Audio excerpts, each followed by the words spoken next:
یہ ایک ایسی کہانی جو حسن، جادو، قربانی اور آزادی کے جذبات سے بھری ہوئی ہے۔ یہ داستان ہے نورستان کی شہزادی زرناب کی، جس کے سنہری بال روشنی کا راز رکھتے تھے، مگر وہی بال اس کی آزمائش بھی بن گئے۔ کیا وہ اپنی قسمت بدل پائے گی؟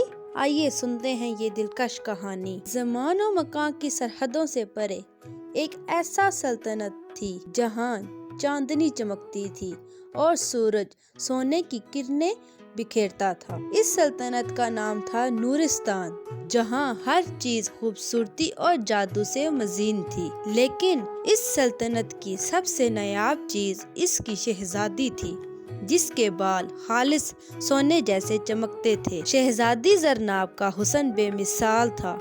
اس کے لمبے گھنے سنہری بال دھوپ میں ایسا دمکتے جیسے خالص سونا پگھل کر بہہ رہا ہو۔ نورستان کے ہر باسی کی زبان پر اس کے حسن کی کہانیاں تھیں اور دور دور سے بادشاہ اور شہزادے اس کے حسن کا دیدار کرنے آتے تھے۔ لیکن زرناب کے دل میں ان سب کی کوئی وقت نہ تھی۔ وہ اپنے محل کے فیصلوں سے پرے کی دنیا کو جاننا چاہتی تھی۔ ایک روز جب وہ باغ میں چہل قدمی کر رہی تھی، ایک بوڑھی فقیرنی اس کے قریب آئی اور کہا، بیٹی، تیرے بال روشنی کا راز رکھتے ہیں، لیکن کیا تو جانتی ہے کہ ان کی روشنی تجھے قید بھی کر سکتی ہے؟ شہزادی حیران ہوئی اور مسکرا کر بولی، یہ بال میرے لیے فخر کا باعث ہیں، پھر قید کیسے؟ فقیرنی نے ایک سرد آہ بھری اور کہا، حسن اگر آزادی کی زنجیر بن جائے تو فخر بوجھ بن جاتا ہے۔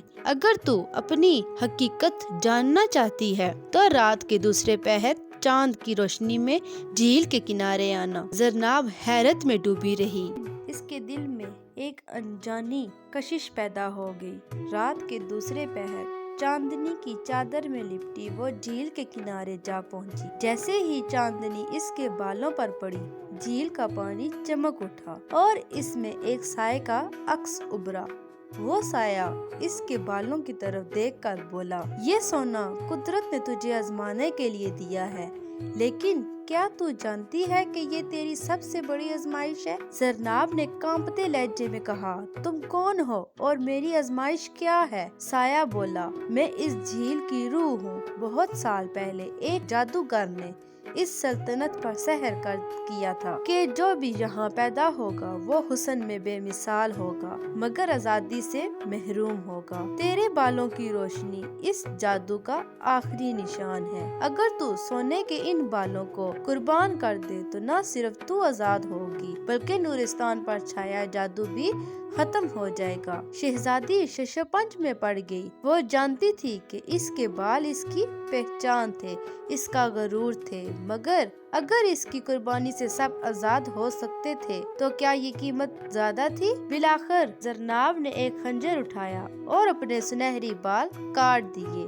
جیسے ہی اس کے بال جھیل میں گرے، پانی میں سنہری لہریں دوڑ گئی اور پوری سلطنت میں روشنی پھیل گئی۔ لوگوں کے چہروں پر حیرت اور خوشی کے آثار ابھرے اور نورستان ایک نئے سورج کے ساتھ بیدار ہوا۔ زرناب کے بال اب عام لڑکیوں جیسے ہو گئے تھے، مگر اس کے دل میں ایک نئی روشنی تھی، آزادی کی روشنی۔ اب وہ ایک عام انسان تھی، لیکن سب کے لیے حقیقی شہزادی تھی۔